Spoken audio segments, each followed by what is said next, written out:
കാനനമേട്ടിലെ പൊന്നു പതിഞ്ഞൊരു ശ്രീവാഴും വീട്. കന്നിയയ്യപ്പന്റെ കുഞ്ഞു മനസ്സിലെ ഓങ്കാരക്കനവ്.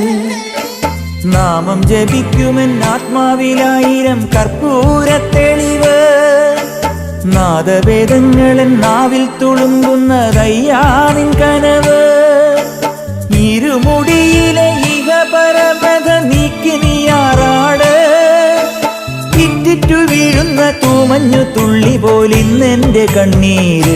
അയ്യപ്പൻ തേനൂലും തണ്ണീര്. പാലഴിച്ചേലോടെ പായും പമ്പി നിന്നെ പൂണൂലായി പൊന്നയ്യൻ ചാർത്തുന്നുണ്ടേ. പുണ്യാഹം പെയ്യുന്നുണ്ടേ പൂങ്കാവിൽ പണ്ടേ ഞാൻ കൂടെയുണ്ടേ. പാങ്ങില്ല പാവങ്ങൾ 18-ാം പടിയേറി കാണിപ്പൊന്നാകുന്നുണ്ടേ. പാപങ്ങൾ പുണ്യങ്ങളാകുന്നുണ്ടേ.